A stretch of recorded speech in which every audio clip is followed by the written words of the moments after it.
The biggest difference in industries is the amount of money you have to put in.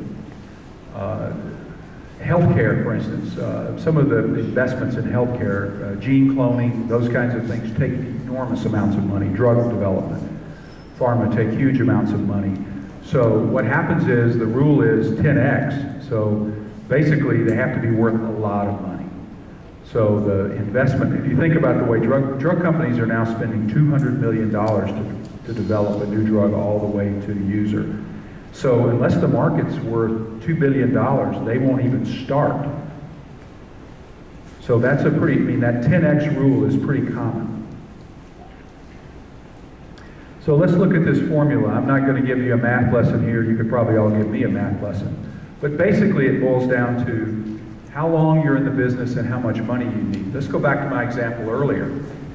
$2 million I was going to invest, and the company sells in 5 years for $20 million. Well, that's a really good deal, okay, because I'm getting half of that money, $10 million on a $2 million investment. I look pretty good. Here's what kills that. It takes 10 years, so that money is out there for a lot longer. Or, with the biggest problem is, I need another $2 million. So I put in $2 million, and then 3 years later we need another $2 million to keep going to get to where we want to go. That round is very ugly. That's when the entrepreneur loses a lot of the company. That's called a down round. And the last 2 years I've seen awful, ugly rounds. Companies that raised money 2 years ago for $10 million valuation, today nobody will invest at any price, or they go out for $2 million. Or just one of the companies on the board, I'm on the board of, basically just raised a round at about half of the last round that was raised 2 years ago. And that's all we could get, because the value of the company is down. Companies we would sell to were down. So, and we were happy to get the money, frankly. Discount rate, risk. Basically, venture capitalists take risk. Banks don't take risk. They will tell you they don't take risk. They really mean not to take risks, although they invest in residential real estate, which to me is somewhat risky, but risk is the biggest reason you have to get those, because if you're a venture capitalist, a good venture capitalist, half of his deals will go broke in the first 2 years, and a couple of more will peel off along the way. So he's only going to maybe see a third of his deals with money. So half of his pool, maybe even 2/3, is gone. So to make a decent return, he has to make a lot of money on the others. So they spend all this time and this energy, and they think they really know what they're doing, and it's just one of these throwing dice. Milestones. Another common metric that companies, you go ahead and put them all up. You'll hear venture capitalists talk about milestones, and this is trying to think of an analogy, and I really can't come up with a good one. But there's some stages in a company. That's really a good way to look at it, stages. A startup company is one that has no product, no service, just some people. Secondly, there's a company that has a proven product or service that you haven't really got real paying customers. That's a third big step. Then once you get real paying customers, you want to go national or regional, and that's a rollout. And then finally, once you have a nationwide company, then you start optimizing it, building a better back office, expanding it, acquiring other competitors. So those are 5 basic milestones. And what VCs like to do is see milestones, because you get paid on milestones. So you work very hard and you come up with specific things you want to do. And if you're selling a company, that's the way you have to look at it. Any questions about that before we get off?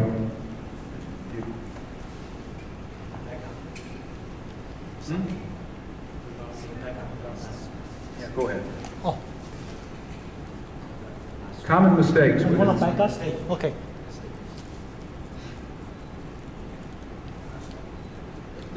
I should have said this earlier. Some of you are taking notes, and that's unfair. I should have said earlier that I have this, obviously it's electronically available.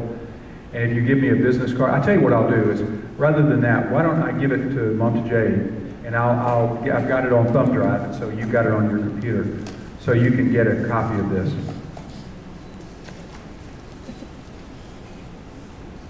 Common mistakes with investors. You don't really cover the deal. Now, I listen to probably 6 or 7 formal presentations a month. I also go through screening committees where we'll look at 4 or 5 different companies, or maybe as many as 7 or 8, who actually never reach the group. I belong to something called the Atlanta Technology Angels. We're a formal angel group. We usually have 3 presentations a month. I also belong to the COM group, which is a communications-oriented angel group and venture group.